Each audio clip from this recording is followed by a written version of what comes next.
Hello dearies, welcome to the craft kitchen. Coffee and tea are behind me on the countertop, so suit yourself, make yourself at home. But this will be a standing kitchen party. I'm sorry I don't have enough room for many chairs here, but we all know kitchen parties standing up are the best. And we do have a special guest today. My cat doesn't want to move. Let's see what's going to happen in a bit when I take out my paints.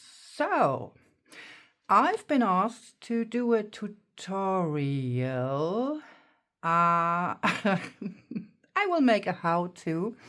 So, I've been asked to make a how-to on how to make these rusty labels. Yeah, you actually can make rust effect on any sort of paper / cardstock with only acrylic paints, sand and a bit of cinnamon. So I made these quite a while ago and I showed them, there you go, to our Discord group at the GingerCatLady's Gingerverse. Yeah, and then I've been asked to make a tutorial. I'm not sort of a tutorial maker. I am going to show you how to do this, and as you can see, they will be turning out quite differently. So just compare these two. It depends on what color you're using, so what color of paint you're using, how much sand, how much cinnamon, etc. Before we jump in, I have been asked if you could exchange cinnamon for something else. Hey Vale, because yeah, some don't like the smell of cinnamon. You could. I've been looking through my spice shelf and I found cloves powder. I wouldn't recommend using this because, so I personally wouldn't recommend this because after a short while your room will smell like a dentist's office. I also found a really old batch of paprika powder, which turned a bit reddish brownish already, so you could use this. And of course, yeah, an older batch of, what's it called, chili powder. But what you also could do, and this is a bit unusual, but hey, we're talking junk journals here, right? You could also go to your backyard, grab a bit of dirt, heat it up in your microwave so it will be sterilized, and there you have your brown base. It will be much darker than the cinnamon, but still it will be fine powder-ish and a bit more dull than the sand. So, since I already showed you how my labels turned out, I'm going to be making some more labels, rusty labels. This one I cut out with a die cut on, yeah, like greenish blue. Scrapbook paper is the word I'm looking for, and painted the front side with black gesso. But since I already showed you what happens when you're using black backgrounded, oh no, painted papers, I guess there were, I know there were some black pieces. Aha, see, black. So you either could paint the background black or any color you like grayish, brown, maybe even teal, whatever you like. And because of this, I'm going to be using the back side of this. These I already coated with a bit of gesso. Well, at least here in the center, gray gesso. let's see, I guess I want to use some white gesso here first. Do I? No, you know what? We're just going in straight away. You will need either a piece of a really worn kitchen sponge or a stiff brush like this. This happens to be a round brush. Oh, it's about to fall apart. I don't like this. What you also will need, of course, is cinnamon or your garden dirt, chili powder, paprika powder, whatever you prefer, and sand. This is bird sand. I used this for another project. I already sieved out the shell pieces that were in here, so I do have I am left with a bit more fine sand, but still irregular. We could use a bit more of the sand. So, I don't know. Go and raid the sandbox next door on the public playground or in your garden. Would also work. Yeah, cinnamon, sand, and of course, a lot of acrylic paints. What you won't need for this is glue and a heating tool. I have seen many tutorials using glue to create the texture we are going to create with the sand, and personally I don't think that heating up glue, so the fumes, I don't think they are really healthy for us. You could do this maybe outside or with an open window, of course, but I wouldn't want to, so I figured I could also use sand, because when you touch a rusty tool, for example, or a really rusty screw, you will feel it's a bit sandy-ish. So, yeah, whatever's uneven on a rust texture feels a bit like sand. So, yeah, I'm going to be using the sand here. First, let me cut apart my sponge, because I really don't need that big of a piece here. So, 3 little pieces of my sponge. And, dearies, it doesn't matter the brand of your acrylic paints. So, what do I have here? I do have a really cheap brand from our local sort of crafty store. Yeah, no, they sell like everything. It's more like a dollar store, right? So they do have this really cheap acrylic paint. Then I do have some acrylic paints from another really cheap shop, as well as this one. It's also really cheap. Or yeah, even some chalk paint. I also have mid-priced acrylic ink here. I also have mid-priced acrylic paints, but those I actually rather like to use for my paintings. With this, it doesn't matter the brand, the quality, etc. Oh, there's another brand, see? So my cat really seems to like cinnamon sand, so I will try and work with her sitting here. So first, what you need is a mixing palette, or like I use a tile, something plasticky that won't soak up the paint.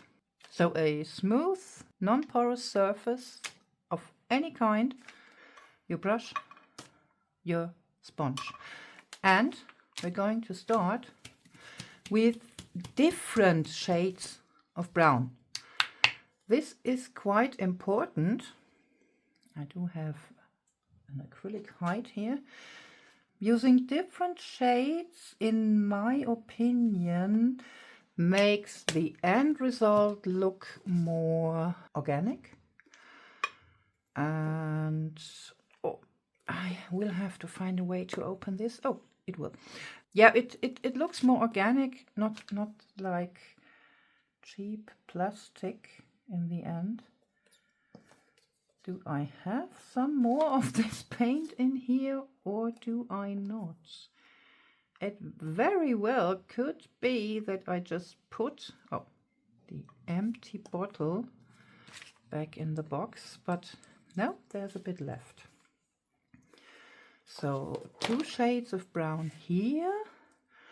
Let's make this 3. And I guess I want to have another tone more like yellowish brown also. So if you don't have more than 1 or 2 shades of brown, just use black paint to make the brown tones a bit darker, or white and yellow paint or yellow paint to make them a bit more light. It's quite easy. Yellowish brown. So as you can see, I do have 4 different brown shades of brown here. And what I want to do now is start painting the base. For this example, I'm not going to be using a black base, because if we are lucky, we will have a bit of this, green blue, blue green. No, it's more a green blue shining through after we're finished. So, and I just try and dab my paint to my piece using different shades of my brown here. Let's add a bit of the red as well. And actually this is more like dry brushing, so you don't want to add too much of the paint in the first go. Let's add a bit dark here and maybe some more of this yellowish brown over here. Like this. Mixing this in the tiniest bit. So sort of blending. So, and what I do now, before this is dry, I'm going to add some sand here and there where I think I want to have a bit of sort of a 3D texture.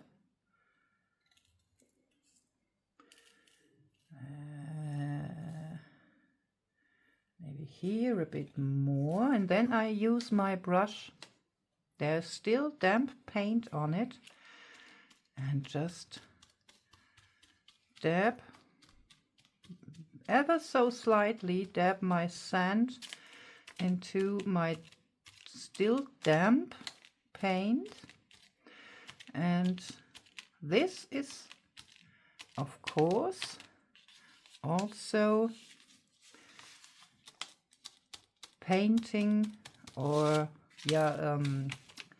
sort of dyeing my sand here. If you do this with dirt, so a bit more rough dirt maybe instead of sand, of course your dirt is dark, but no worries, you can paint on dry dirt as well. Sounds strange, but that's actually what it is.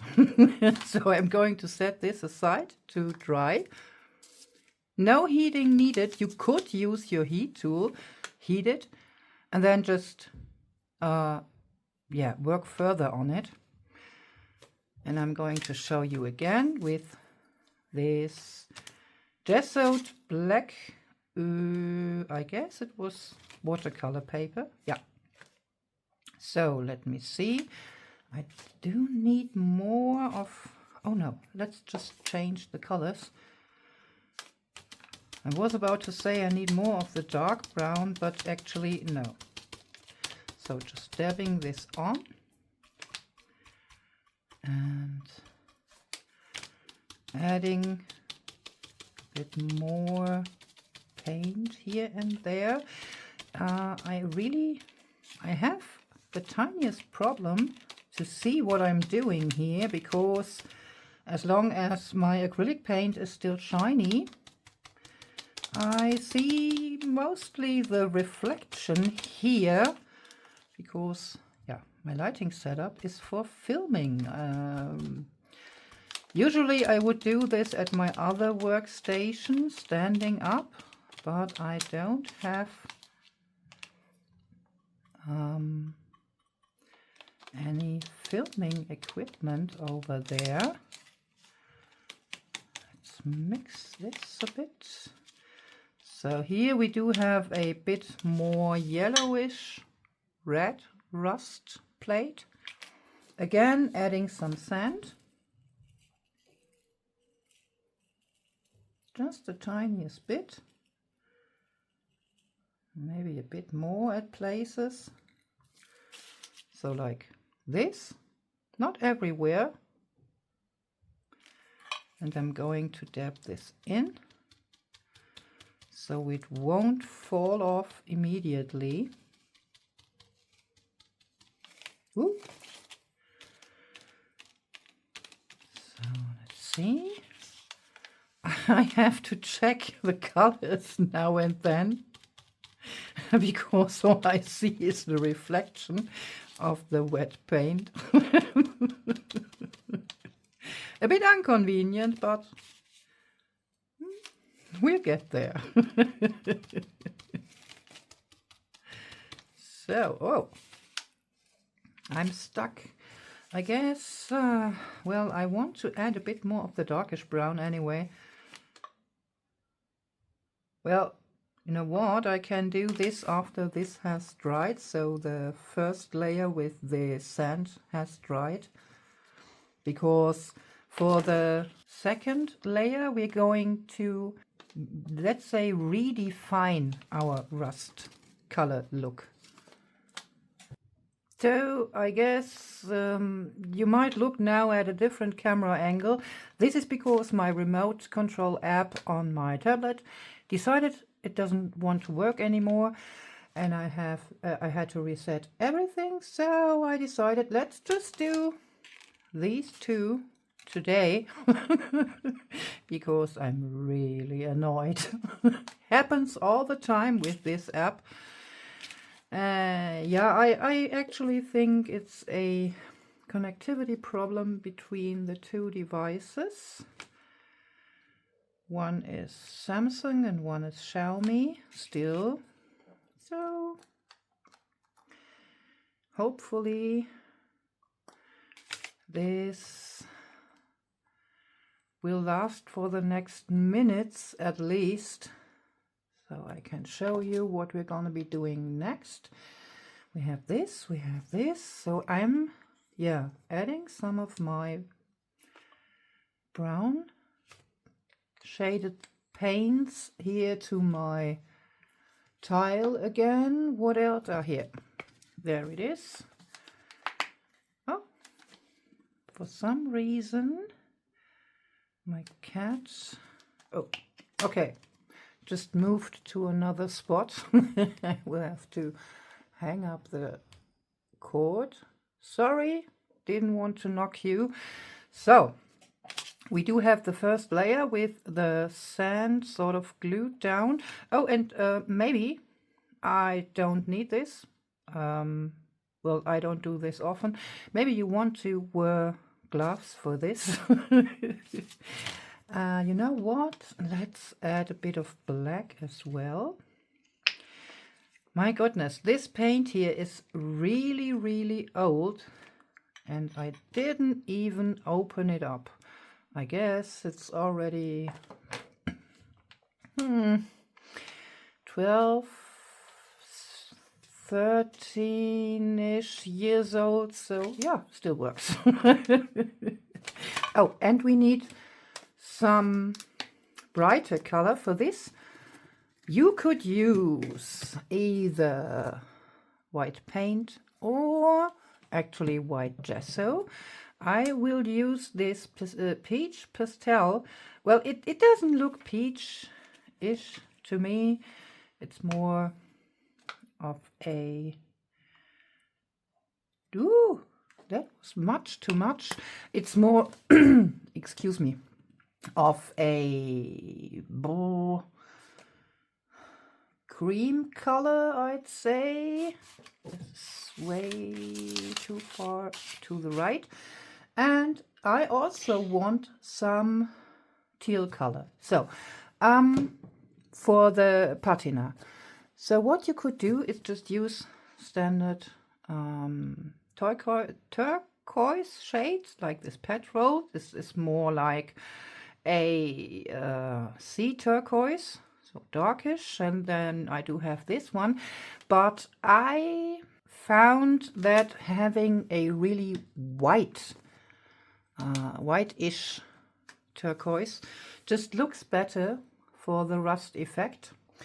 If you don't have any turquoise colors, you can just mix blue with any kind of green and white.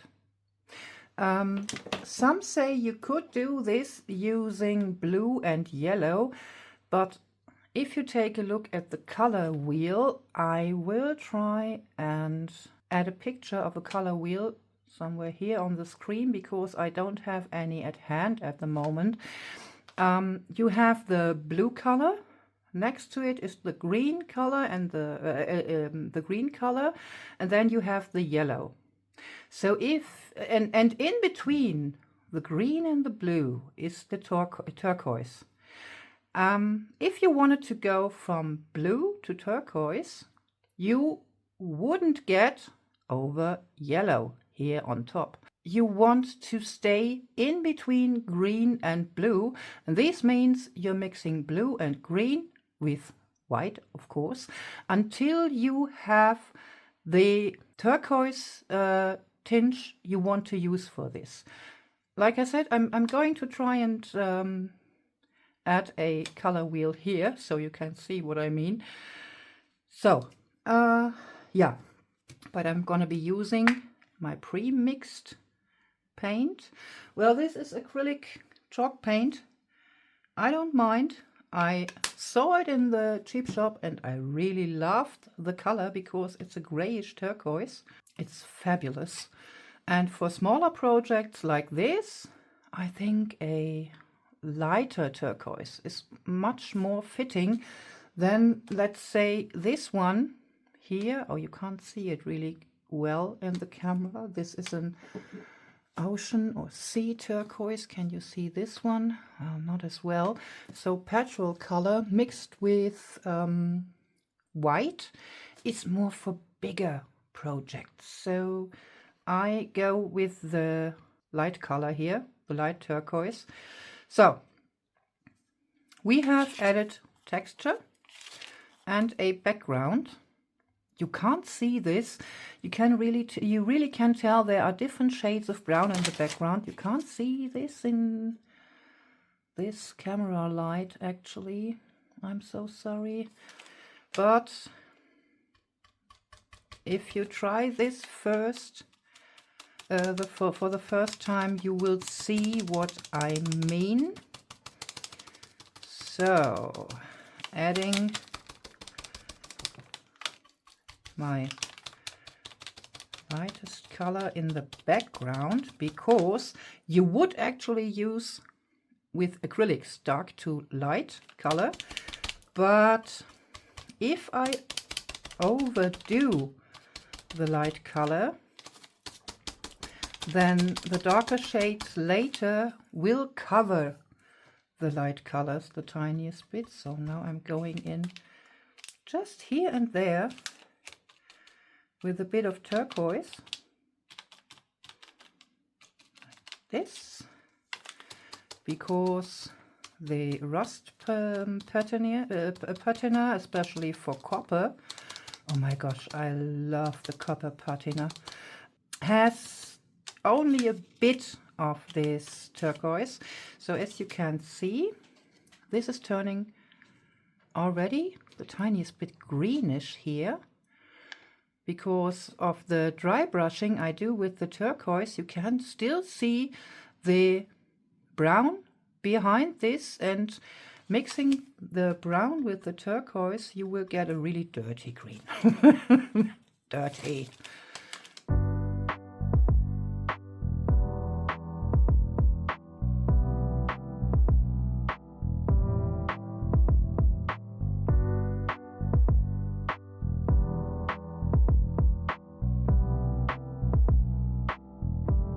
Oh, by the way, I'm cleaning my brush off now and then here on my paper. After this and many other works, I will keep this paper. I'm going to show you in a bit what I'm going to do with it, because you can't get much more grunge than by accident, right? Well, more or less by accident. So, adding the black just here and there. Oh, see, I forgot to show you how this will work with the sponge. So it doesn't matter if you use the soft or the scrubbing side, just choose. Now, I'm not going to do this with a watered sponge is the word, Tina, this time. Because the pieces are really small, and if I water them using my wet sponge, they might curl up a bit too much and ruin my work. Oh, that was a bit much here. But yeah, if you think it was too much of your brown shade, whatever shade, too much paint, just let it dry and go over it again. Yes, of course, it will get thicker and stiffer and whatnot, but hey, it's labels, so metal, faux metal labels after all, right? So let's see, I want to add a bit more brown here.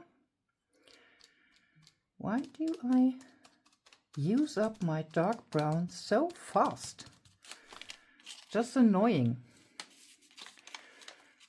So, what I also found, if you use the tinge burnt sienna, you will have sort of the perfect starting paint or starting color for your rust projects. Adding black, adding white, adding green. You can play with the shades.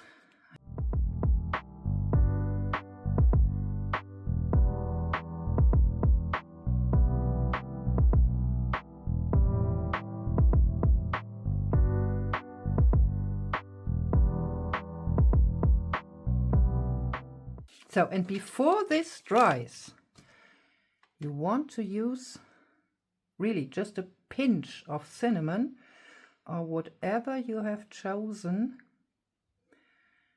to go on here, and sprinkle it on top of your still wet paint or damp. The layer is so thin it will dry in no time. Just here and there,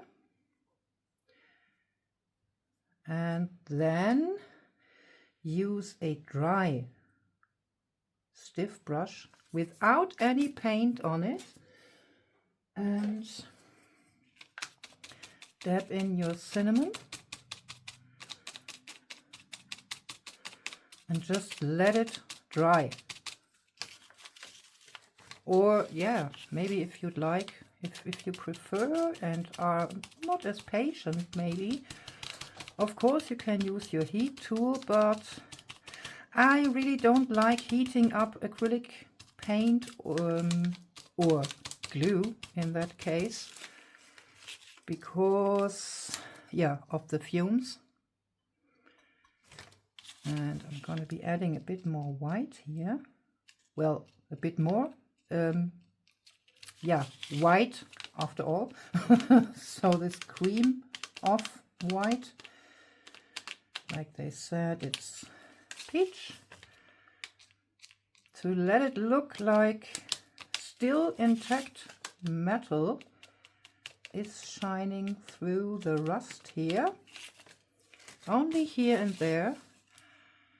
Could use a bit more there. And as you can see, I really don't have much paint, much of the whitish paint on my brush. There you go. And here maybe as well. And I'm just helping the lighter paint with my finger, so pressing in, only pressing, not rubbing, pressing in the paint to blend in with the brown tinges, the brown tones in the background.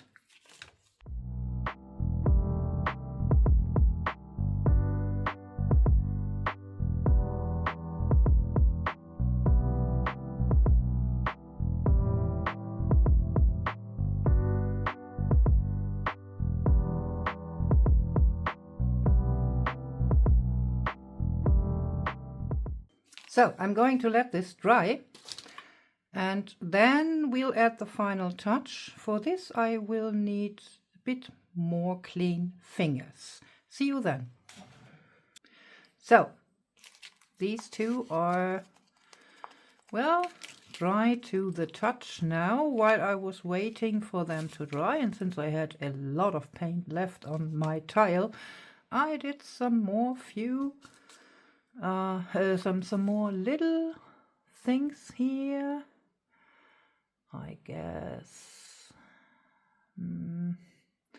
Yeah, maybe you can see the different shades of brown here on these corks. I didn't use any sand on them though. Let's see, also made some tabs with sand and cinnamon. And what the cinnamon does is it looks even more dull than the dry acrylic paint, if you don't use glossy acrylic paint, of course. And it creates sort of a resist for the next step. To prepare the next step, we use a medium soft brush and brush off everything that's not firmly attached, glued, whatever, here to the labels. There's my cat again. Hello, Shoki. Oh, now she decides to sit next to the sewing machine, which I really fancy because my desk is not as big. And what I like to do now is use actually tempera paint to go slightly over this to give it a bit of a shine, a shimmer. In this case, the color said gold, I guess, but actually it is bronze color, copper color. So I use my finger and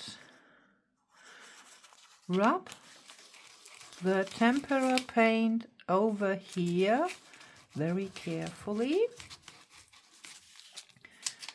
just to add a bit of a shimmer here and there. See, the reason I'm using this tempera paint is because it is translucent and only leaves the shimmer here on my on my labels. You could actually also use maybe acrylic paint in your desired hue, or even gilding wax maybe, but I don't have any gilding wax. And using the acrylic paint for this is, yeah, it just feels a bit too risky for me. You know, I'm always worried I'd add too much. So, and now you do have a shimmer on here, which you can see the slightest bit on camera, I guess, but only in places where there's no cinnamon or, yeah, paprika, chili powder, you know what I mean. So I'm going to do the same for this one here. Just adding a bit of a shimmer here and there.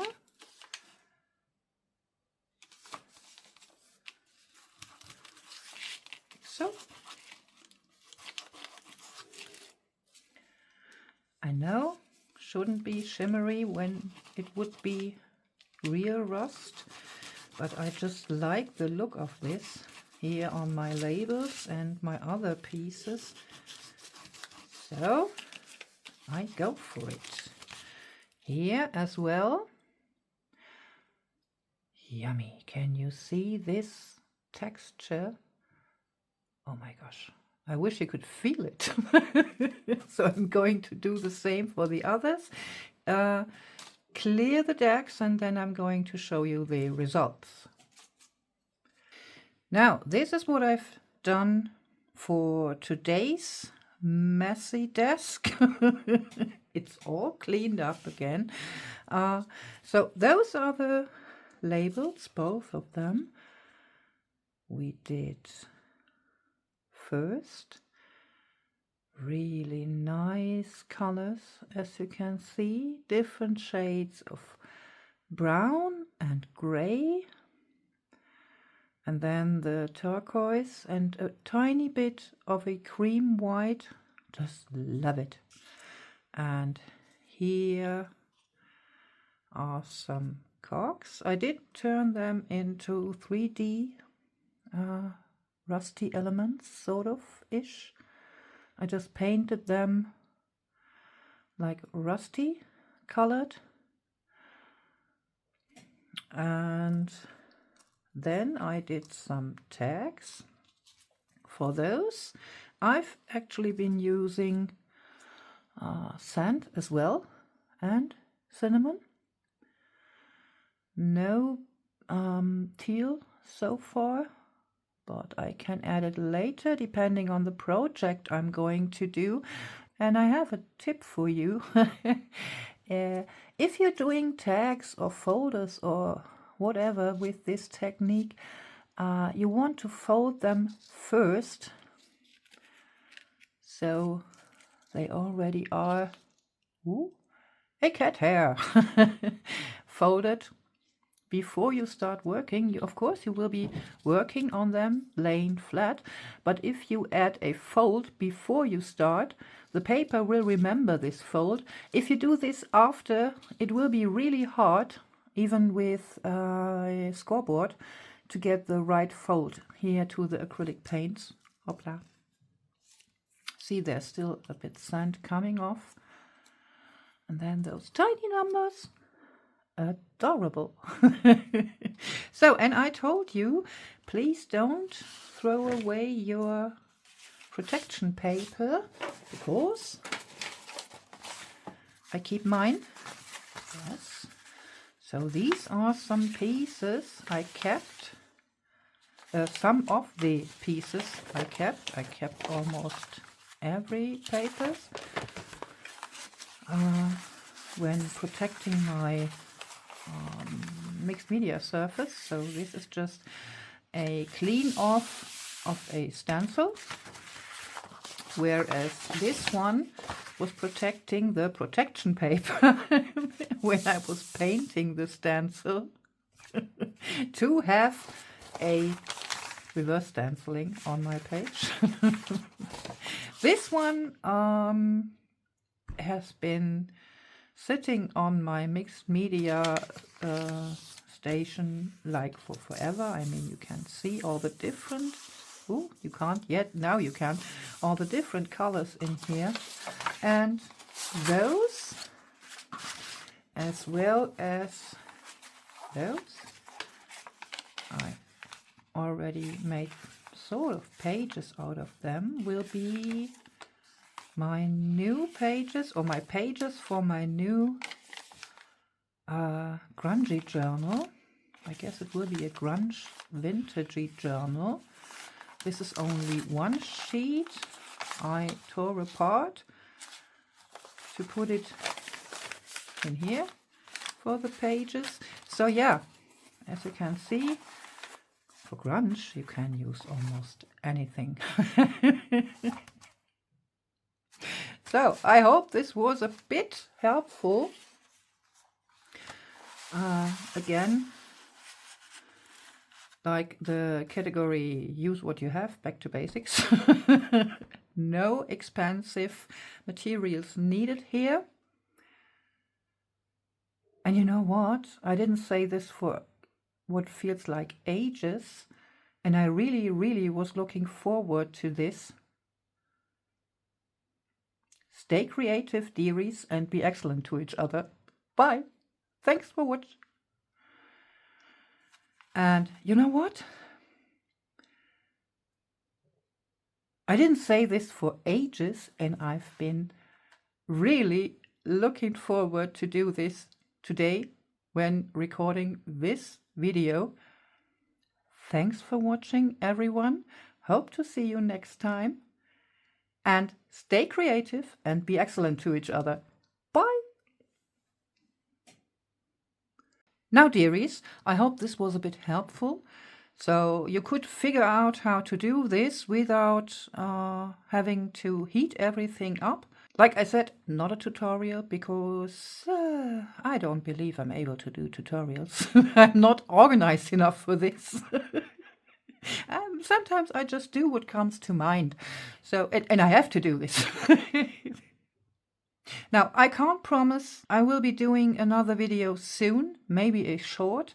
I'm not going too deep into why and when and how. Some of you already know, and I'm really grateful you've been there for me. So what's now left for me to say is thanks for watching, dearies. Have a wonderful week, and what I didn't say in ages and really was looking forward to, stay creative and be excellent to each other. Bye!